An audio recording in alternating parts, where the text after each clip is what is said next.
அன்பு நட்புகளுக்கு இனிய வணக்கம். இன்றைய திருக்குறளும் மின்பொருளும் அதிகாரம் நினைந்தவர் புலம்பல். குறள் எண் 1209.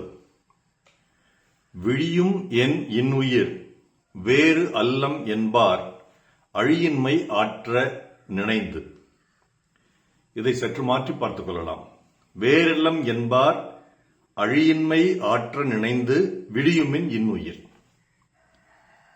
நாம் வேறு அல்ல என்று அன்று சொன்ன காதலரின் இன்றைய அன்பு இன்மையை நினைத்து நினைத்து என் உயிர் மெல்ல மெல்ல அழுகிறது.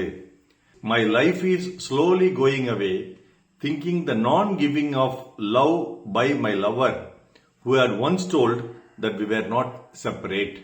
என் துழிப்பா, நீ வேறு நான் வேறு அல்ல என்று சொன்னார் அன்று, அன்பளிக்காமல் என்னை மெல்ல கொள்கிறார் இன்று.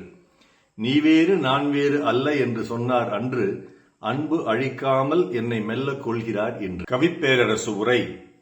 உன்னுயிரும் என்னுயிரும் வேறு வேறு அன்று என்று அன்று சொன்னவரின் அன்பின்மையை இன்று நினைந்து ஒற்றைத்தனிமையில் கழிகின்றதே என் உயிர்.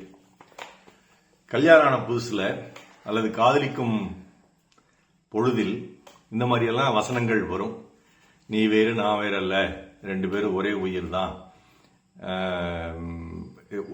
உயிர் ஈருடல் ஓருயிரா வாழ்ந்துட்டு இருக்கிறோம், எனக்கு அடிச்சா உனக்கு வலிக்கும், எனக்கு தலைவலி வந்தா உனக்கு காய்ச்சல் வரும், உனக்கு காய்ச்சல் வந்தா நான் மாத்திரை சாப்பிட்டா உனக்கு சரியா போயிடும், இப்படிங்கிற மாதிரி எல்லாம் வசனங்கள் நிறைய வரும்.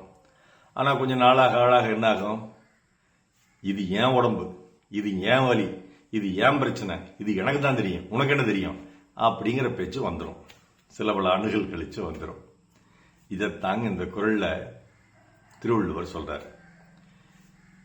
காதலி சொல்றா காதலனை பத்தி.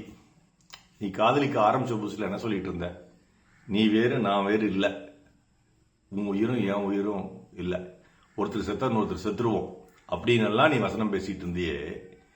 இப்ப நீ எங்கேயோ என்னை விட்டுட்டு போயிட்ட, நான் தனியா இங்க கிடந்து புலம்புறேன், நீங்க ஜாலியா சுத்திட்டு இருக்க. அப்ப நீ சொன்ன அந்த வசனம் எல்லாம் பொய் தானே, டுபாக்கூர் வசனம் தானே. நீ இப்ப எங்கிட்ட அன்பு அழிக்காம நீ போயிட்டியே. நீ இப்படி போனதுனால என்னாச்சுன்னா, உன் உயிருக்கு ஒன்றும் பிரச்சனை இல்லை, என் உயிர் தான் கொஞ்சம் கொஞ்சமா பிரிஞ்சு போயிட்டு இருக்கு அப்படின்னு காதலி சொல்ற மாதிரி இந்த குறள் வருது. இது ஆண்கள் இந்த மாதிரி சொல்லுவாங்களா? சொல்லுவாங்க, காதலிக்கும் போதெல்லாம் சொல்லுவாங்க. ஆனா அதுக்கப்புறம் நீ எனக்கு அன்பு அழிக்க மாட்டேங்கிற, அதனால என் உயிர் கொஞ்சம் கொஞ்சமா பிரிஞ்சு போயிட்டு இருக்குன்னா ஆண்கள் சொல்லுவாங்களான்னு தெரியல. கொஞ்சம் கொஞ்சமா பிரிஞ்சு வேற பக்கம் போயிட்டு இருக்கேன் சொல்லாமே ஒழிய, மற்றபடி உயிர் உடலை விட்டு போகுது அப்படின்னு சொல்லுவாங்களான்னு தெரியல. ஆனா பெண்களும் இந்த காலத்துல சொல்லுவாங்களான்னு தெரியல, அந்த காலத்துல அப்படி சொல்லியிருக்காங்க. இதுக்கு ஒரு அற்புதமான பாடல்.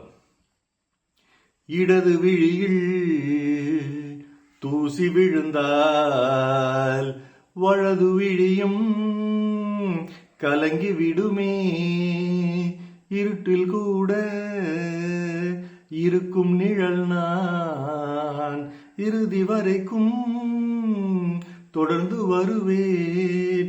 சொர்க்கம் எதற்கு, என் பொன்னுலகம் பெண்ணுருவில் பக்கம் இருக்கு, கண்ணேவா இந்த மனம்தான் என் மன்னவனும் வந்துலவும் நந்தவனம்தான், அன்பேவா சுமையானது ஒரு சுகமானது, சுமை நீதான்,